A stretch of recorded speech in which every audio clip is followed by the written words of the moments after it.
Alright, today we'll be working on a great lesson, maybe a couple days. There are a lot of objectives in this. I'm really excited about this lesson because I think it's the best lesson I've ever done. So, it is tough. We start off with a few easy parts, but then we get into some tougher stuff. We'll be doing it with the videos, as you can tell. We're going to be looking at the area of a regular polygon. There's several objectives we're going to be looking at through these parts, and several small videos and practice problems, sets of practice problems to get you set. We'll start off with some easy ones. First one, name the special parts of a regular polygon. You got to know their names, where they're at when they ask the questions. Second one, find the perimeter of a regular polygon. Pretty easy also.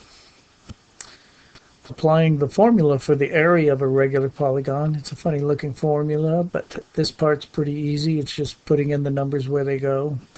Now these last four parts get a little tougher. Finding the measure of the central angle of a regular polygon. You'll see why we do that. What we're going to need it for is these last three parts. And find the area of a regular polygon when only given the length of a side. A little tougher. Find the area of a regular polygon when only given the length of the apothem.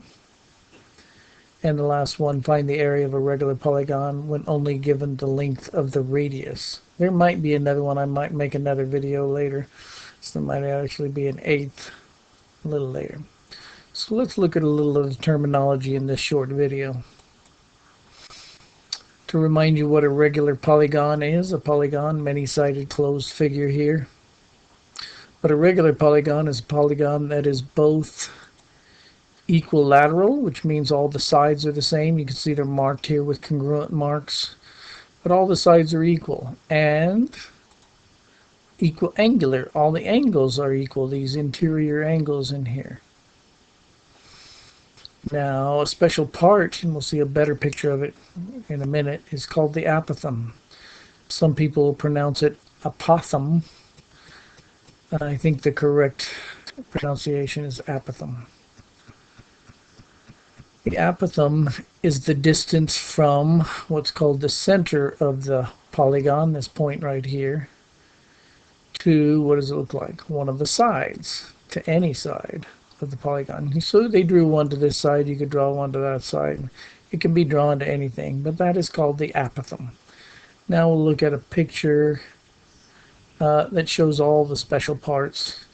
Here's a regular hexagon. It could be any regular polygon, but we just saw that this point in the middle was like a circle, its center.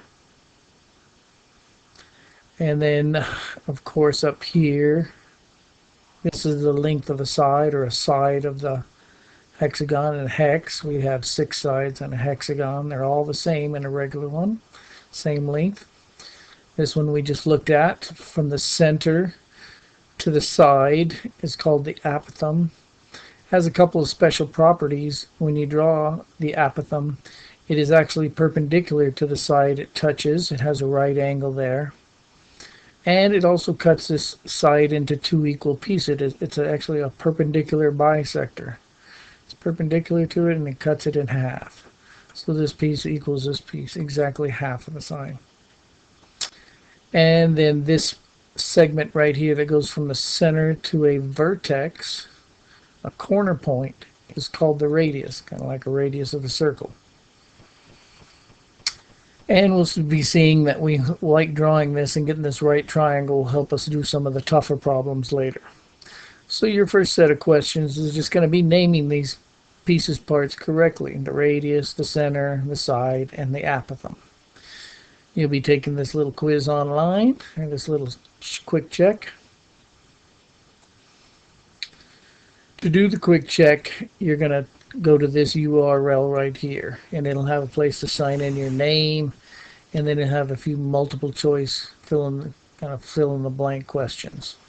So you're going to type in that URL above to do the first quick check problems.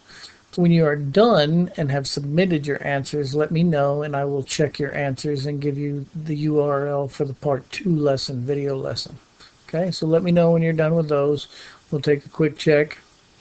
You know, I don't want to help you on the quick check problems, but if you ever need help when you're looking at the lessons, let me know. Okay, call me over and I'll help you. All right. Good luck. We'll see you on the next video. And of course you can pause any video, remember that.